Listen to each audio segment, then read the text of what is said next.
ಕರ್ನಾಟಕಾದ್ಯಂತ ಇಂದು ಭಾರೀ ಮಳೆಯಾಗುವ ಸಾಧ್ಯತೆಗಳಿದೆ. ಆ ಮುನ್ಸೂಚನೆಯನ್ನು ಹವಾಮಾನ ಇಲಾಖೆ ಕೊಡ್ತಾ ಇದೆ. ರಾಜ್ಯದ ಕೆಲವು ಜಿಲ್ಲೆಗಳಲ್ಲಿ ಜುಲೈ 3ರವರೆಗೆ ಭಾರೀ ಮಳೆಯ ಸಾಧ್ಯತೆ ಇದೆ. ದಕ್ಷಿಣ ಕನ್ನಡ, ಉತ್ತರ ಕನ್ನಡ, ಉಡುಪಿ, ಚಿಕ್ಕಮಗಳೂರು, ಹಾಸನ, ಶಿವಮೊಗ್ಗ ಜಿಲ್ಲೆಗಳಿಗೆ ಆರೆಂಜ್ ಅಲರ್ಟ್ ಘೋಷಿಸಲಾಗಿದೆ. ದಕ್ಷಿಣ ಕನ್ನಡ, ಉತ್ತರ ಕನ್ನಡ, ಉಡುಪಿ, ಚಿಕ್ಕಮಗಳೂರು, ಹಾಸನ, ಶಿವಮೊಗ್ಗ ಜಿಲ್ಲೆಗಳಿಗೆ ಆರೆಂಜ್ ಅಲರ್ಟ್ ಘೋಷಿಸಲಾಗಿದೆ. ಇನ್ನು ಕಲಬುರಗಿ, ಬೀದರ್, ಬೆಳಗಾವಿ ಜಿಲ್ಲೆಗೆ ಯೆಲ್ಲೋ ಅಲರ್ಟ್ ಘೋಷಿಸಲಾಗಿದೆ. ರಾಜ್ಯದಲ್ಲಿ ಇನ್ನೂ ಭಾರೀ ಮಳೆಯಾಗುವ ಮುನ್ಸೂಚನೆಯನ್ನು ಕೊಡ್ತಾ ಇರುವಂಥದ್ದು ಹವಾಮಾನ ಇಲಾಖೆ. ರಾಜ್ಯದ ಕೆಲವು ಜಿಲ್ಲೆಗಳಲ್ಲಿ ಜುಲೈ 3ನೇ ತಾರೀಕಿನವರೆಗೂ ಕೂಡ ಭಾರೀ ಮಳೆಯಾಗುವ ಮುನ್ಸೂಚನೆಯನ್ನು ಹವಾಮಾನ ಇಲಾಖೆ ಕೊಡ್ತಾ ಇದೆ. ಇವತ್ತು ಜೂನ್ 27, ಜುಲೈ 3ನೇ ತಾರೀಕಿನವರೆಗೂ ಕೂಡ, ಅಂದರೆ ಇನ್ನೂ ಒಂದು ವಾರಗಳ ಕಾಲ ಭಾರೀ ವರ್ಷಧಾರೆಯಾಗುವ ಸಾಧ್ಯತೆಗಳ ಬಗ್ಗೆ ಮಾಹಿತಿಯನ್ನು ಕೊಡ್ತಾ ಇದೆ. ರಾಜ್ಯಾದ್ಯಂತ ನೋಡಿ, ಒಂದ್ ಕಡೆ ಮುಂಗಾರು ಪೂರ್ವ ಮಳೆಯಾದಂತಹ ಸಂದರ್ಭದಲ್ಲಿ ಕೂಡ ತೀವ್ರ ಅಸ್ತವ್ಯಸ್ತ ಉಂಟಾಗಿತ್ತು. ರಾಜ್ಯದಲ್ಲಿ ಮಳೆಯ ಅಬ್ಬರ ಜೋರಾಗಿತ್ತು. ಇನ್ನು ಮುಂಗಾರು ಶುರುವಾದಂತಹ ಸಂದರ್ಭದಲ್ಲಿ ಕೂಡ ಬಿಟ್ಟು ಬಿಡದೆ ಮಳೆ ಸುರಿತಾ ಇರುವಂಥದ್ದು ಹೈರಾಣಾಗಿಸಿದೆ ರಾಜ್ಯದ ಜನತೆಯನ್ನ. ಇದರ ನಡುವೆ ನೋಡಿ, ಮತ್ತೆ ಜುಲೈ 3ನೇ ತಾರೀಕಿನವರೆಗೂ ಕೂಡ ಭಾರಿ ವರ್ಷಧಾರೆಯಾಗಲಿದೆ ಅನ್ನುವಂಥ ಮುನ್ಸೂಚನೆ ಸಿಗ್ತಾ ಇರುವಂಥದ್ದು.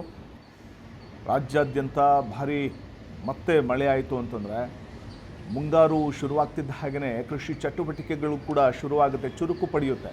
ಅಂತಹ ಸಂದರ್ಭದಲ್ಲಿ ಬೆಳೆದಂಥ ಬೆಳೆಗಳು ಇನ್ನೇನು ಮೊಳಕೆ ಒಡೆಯುವಂಥ ಸಂದರ್ಭದಲ್ಲಿ ಮೊಳಕೆ ಒಡೆದು ಸಸ್ಯ ಆಗುವ ಸಂದರ್ಭವೇ ಮತ್ತೆ ಮಳೆ ಭಾರೀ ಪ್ರಮಾಣದಲ್ಲಿ ಸುರಿದ್ರೆ ಆ ಬೆಳೆದಂಥ ಬೆಳೆ ಮೊಳಕೆ ಹೊಡೆದಂತಹ ಸಂದರ್ಭದಲ್ಲೇ ಎಲ್ಲವೂ ಕೂಡ ಸಂಪೂರ್ಣವಾಗಿ ಮಣ್ಣಲ್ಲಿ ಮಣ್ಣಾಗಿ ಹೋಗಬಹುದು.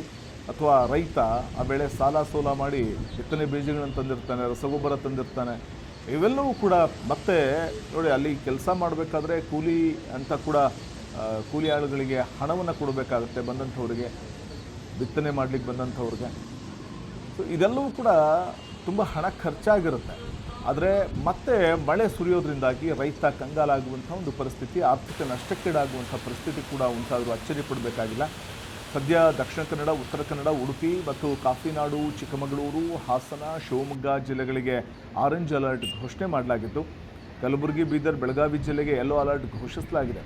ಬೆಳಗಾವಿ ಭಾಗದಲ್ಲಂತೂ ಮಳೆ ನಿರಂತರವಾಗಿ ಸುರಿತಾ ಇರೋದ್ರ ಜೊತೆಗೇ ಡಬಲ್ ಶಾಕ್ ಅಂತಂದರೆ ಮಹಾರಾಷ್ಟ್ರದ ಪಶ್ಚಿಮ ಘಟ್ಟ ಪ್ರದೇಶಗಳಲ್ಲಿ ಭಾರೀ ವರ್ಷಧಾರಿ ಆಗ್ತಾ ಇರೋದ್ರಿಂದ ಅಲ್ಲಿಂದ ನೀರು ಹರಿದು ಬರ್ತಾ ಇರುವಂಥದ್ದು ಕೃಷ್ಣಾ ನದಿಯ ಒಡಲು ಸೇರ್ತಾ ಇರುವಂಥದ್ದೇ ಆತಂಕಕ್ಕೆ ಕಾರಣ ಆಗ್ತಾ ಇದೆ.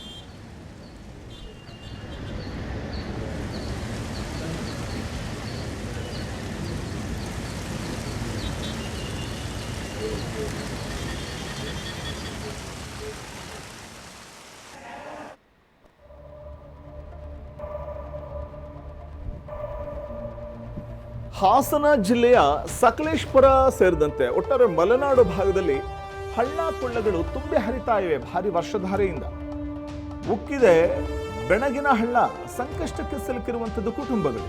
ಸಕಲೇಶಪುರ ಸುತ್ತಮುತ್ತ ಭಾರಿ ಮಳೆ ಆಗ್ತಾ ಇದ್ದು ದೋನಹಳ್ಳಿ ಗ್ರಾಮ ಸಂಪೂರ್ಣ ನಡುಗಡ್ಡಿಯಂತೆ ಮಾರ್ಪಾಟಾಗಿದೆ. ಹಾಸನ ಜಿಲ್ಲೆಯ ಸಕಲೇಶಪುರ ಭಾಗದಲ್ಲಿ, ಮಲೆನಾಡು ಭಾಗದಲ್ಲಿ ಭಾರಿ ವರ್ಷಧಾರೆ ಆಗಿದೆ. 2018ರಲ್ಲಿ ಭಾರಿ ಮಳೆಗೆ ಕಿರು ಸೇತುವೆ ಕೊಚ್ಚಿ ಹೋಗಿತ್ತು. 7 ವರ್ಷ ಆದರೂ ಕೂಡ ಇನ್ನೂ ನಿರ್ಮಾಣವಾಗಿಲ್ಲ ಹೊಸ ಸೇತುವೆ. ಹಾಸನ ಜಿಲ್ಲೆಯ ಮಲೆನಾಡು ಭಾಗದಲ್ಲಿ ಭಾರೀ ಮಳೆಯಾಗಿದ್ದು 2018 ಭಾರೀ ಮಳೆಗೆ ಕಿರು ಸೇತುವೆ ಕೊಚ್ಚಿ ಹೋಗಿದೆ 2018ರಲ್ಲೇ. ಅದಾಗಿ 7 ವರ್ಷ ಕಳೆದಿದೆ. ಇಷ್ಟಾದರೂ ಕೂಡ ಹೊಸ ಸೇತುವೆ ಮಾತ್ರ ನಿರ್ಮಾಣವಾಗಿಲ್ಲ. ಅಲ್ಲಿ ಓಡಾಡುವಂಥವ್ರಿಗೆ ಆ ಕಿರು ಸೇತುವೆ ಕೂಡ ಈಗ ಇಲ್ಲದೆ ಇರೋದ್ರಿಂದಾಗಿ ಪರಿಸ್ಥಿತಿ ಅಂತೂ ಹೇಳುತ್ತಿರೋದು ಆ ಭಾಗದಲ್ಲಿ ಇರುವಂಥ ಜನರಿಗೆ. 2018ರಲ್ಲೇ ಕೊಚ್ಚಿ ಹೋಗಿತ್ತು ಕಿರು ಸೇತುವೆ. ಬೆಣಗಿನ ಹಳ್ಳ ಉಕ್ಕಿದ್ದು ಈ ವೇಳೆ ಬೆಣಗಿನ ಹಳ್ಳದ ಆ ಪಾತ್ರದಲ್ಲೇ ಕೆಲಸ ಮಾಡುವಂಥವ್ರು ಏನಿರ್ತಾರೆ ಅಥವಾ ಗ್ರಾಮಗಳೇನಿರ್ತವೆ, ಕೆಲವು ನಿವಾಸಿಗಳು ಮನೆ ಕಟ್ಕೊಂಡಿರ್ತಾರೆ, ಅಂಥವರು ಸಂಕಷ್ಟಕ್ಕೆ ಸಿಕ್ಕಾಕೊಂಡಿದ್ದಾರೆ. ಅಂದರೆ ಈ ಪ್ರವಾಹದ ರೂಪದಲ್ಲಿ ಮಳೆಯ ನೀರು, ಮಳೆ ಸುರಿದ ಪರಿಣಾಮ ಪ್ರವಾಹದ ಪರಿಸ್ಥಿತಿ ಕಂಡು ಬಂದಿದ್ದು ಹೊಲ ಗದ್ದೆಗಳಿಗೆ, ತೋಟಗಳಿಗೆ ನೀರು ನುಗ್ತಾ ಇರುವಂತಹ ಸಂದರ್ಭ. ಈ ವೇಳೆ ಎಷ್ಟೋ ಕುಟುಂಬಗಳು ಅಥವಾ ಎಷ್ಟೋ ಗ್ರಾಮಗಳು ಇವತ್ತಿಗೂ ಕೂಡ ಒಂದು ಕಡೆಯಿಂದ ಮತ್ತೊಂದು ಕಡೆಗೆ ಹೋಗಬೇಕು, ಈಗ ಎಮರ್ಜೆನ್ಸಿ ಹಾಸ್ಪಿಟಲ್ಗೆ ಯಾರಾದರೂ ಹುಷಾರಿಲ್ಲ ಅಂದರೆ ಕೊಂಡೊಯ್ಯಬೇಕು ಅಂದರೂ ಕೂಡ ಒಂದು ಸೇತುವೆ ಅಥವಾ ತೂಗು ಸೇತುವೆ ಅಥವಾ ಕಿರು ಸೇತುವೆ ಕೂಡ ಇಲ್ಲದಂಥ ಪರಿಸ್ಥಿತಿಗಳು ರಾಜ್ಯದ ಹಲವು ಕಡೆ ನಾವು ನೋಡ್ತೀವಿ. ಇಲ್ಲೂ ಕೂಡ ಅಷ್ಟೇ ಬೆಡಗಿನಹಳ್ಳದಲ್ಲಿ ಮುಕ್ಕಿರುವಂಥದ್ದು ಬೆಡಗಿನಹಳ್ಳ ಈ ವೇಳೆ ಸಂಕಷ್ಟಕ್ಕೆ ಸಿಲುಕಿರುವಂಥದ್ದು ಹಲವಾರು ಕುಟುಂಬಗಳು.